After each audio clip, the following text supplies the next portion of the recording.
Happy Monday and welcome to Rising. We have a stupendous show for you today. I'm joined by Batya Ungar-Sargon. Nice to see you, Batya. Great to see you. Good morning, Robby. Good morning. Well, obviously there was big news last week after we were done for the week. Love when that happens. And now it's finally time to address it. Why don't you tee us up, Batya? Right. So former President Trump says he will give remarks from Mar-a-Lago tomorrow night after he is arraigned. Trump was, of course, formally indicted by a Manhattan grand jury on Friday over alleged hush money payments he made to Stormy Daniels. According to The Guardian, Trump has apparently already requested T-shirts with his mugshot be made as he seeks to capitalize politically on the arrest. Axios reports that the former president has already raised at least $5 million in funds for his 24 campaign since the indictment was made official on Friday. And according to the Trump campaign, 25% of gifts given in the hours after the news dropped came from first-time donors. Now, The Hill's Zach Schonfeld has been following this story closely, and he joins us now to weigh in. Zach, what do you think we should be expecting tomorrow night? Well, there is a lot of lead up to what will happen in a courthouse in Lower Manhattan tomorrow afternoon. But the former president it's all expected to lead up to a courthouse appearance that may only last a matter of minutes. It's entirely possible that when Trump comes in for his arraignment tomorrow afternoon, he may not even say a word before the judge.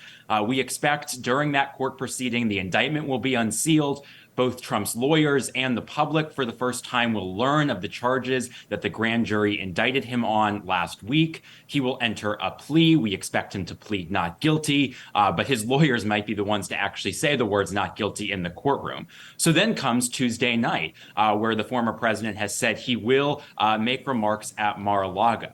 Now, one interesting thing to watch tomorrow is there is a possibility that the judge issues a gag order, which would effectively prevent Trump from talking about the case in any way, shape, or form outside of the courtroom. Now, of course, his remarks at Mar-a-Lago are scheduled for after his time in court tomorrow. So it'll be interesting to see when he appears in the courtroom if there's any restrictions on what he can say moving forward. And what is the likelihood of that? What decision goes into whether there will be some kind of gag order put in place? Because that seems like a big deal here. I spoke to a few veterans of the process, of prosecutors and defense lawyers who tell me that this has been done before, but it's not something that's very common. But judges in the past have done it before when they're worried that some of these comments outside of the courtroom would potentially affect a jury pool for the trial down the road. So, of course, in the back of everyone's minds are these various posts that the former president has made on Truth Social in recent days, including also just a few days ago in a post that is now deleted. He had a baseball bat. It's pictured next to Alvin Bragg. Now, his lawyers over the weekend went on the Sunday morning talk shows and really tried to tone down some of that rhetoric.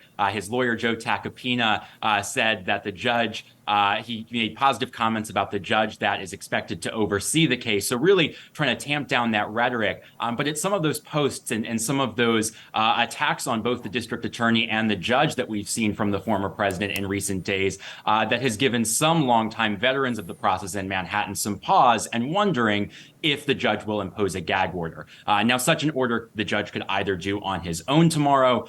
We could also see the district attorney's office make such a move. You know, Zach, what can we expect from the president, former president, on Tuesday night? It seems to me that there's, on the one hand, there's a lot of reporting that he is sort of horrified, scared, that there's a lot of negative feeling around this, understandably. But on the other hand, you report that there's kind of a little bit of exuberance as well, the opportunity to capitalize. We know that he gets these bumps in polling when he's able to sort of convince his base and, maybe even a few other people as well that he is sort of being targeted politically. So which versions of those of Trump are we likely to see tomorrow night? Well, we will see, and it might in part depend on how Tuesday goes at the courthouse, because there are some questions that are still unclear. For example, will there be a camera in the courtroom and things like that? So these planned remarks at Mar-a-Lago on Tuesday evening really are the former president's opportunity to address and speak publicly about this case. So that's where the public can expect to hear the most from the former president. So in terms of what tone will he take, as you were suggesting, we'll just have to wait and see. see. But it's also, we're waiting to see if he makes the traditional walk down the 15th floor hallway in the courthouse. Will he go in front of the cameras as he does the traditional perp walk? So we're waiting to see how he tries to capitalize on this, what images he tries to get in New York. It's still unclear if he will actually take a mugshot. So in part, these remarks at Mar-a-Lago on Tuesday evening could depend on how the day goes actually at the court itself. Now, as you were alluding to, the former president, both after he was indicted and well beforehand, was attacking this investigation as politically motivated. He's attacked the district attorney, Alvin Bragg, a Democrat, very directly, and he's been backed up by many in the Republican Party on that front, including some of his potential 2024 rivals. So the interesting thing, as I was saying earlier with the gag order, it will be to see is, does Trump continue to make these attacks on the criminal justice system, the judge and prosecutors, or do we now see that toned down both at his remarks at Mar-a-Lago on Tuesday night and as this case moves forward potentially to trial? Zach, you've said in your writing about the indictment that the indictment is a zombie or a sleeper case. Can you elaborate on what you meant by that terminology? Absolutely. The former president over the last few years has been involved in what frankly is a dizzy array of legal battles. But this case that we're now focused on involves a 2016 hush money payment that his fixer, Michael Cohen, paid to an adult film star, Stormy Daniels, shortly before the 2016 election. This has been a payment that has been scrutinized by prosecutors both at the state and federal level for multiple years now. This is a payment that Michael Cohen, his fixer, actually pleaded guilty to in federal court a few years ago in connection with the payment that included campaign finance violations. So this payment and the scrutiny around it has been around for a number of years.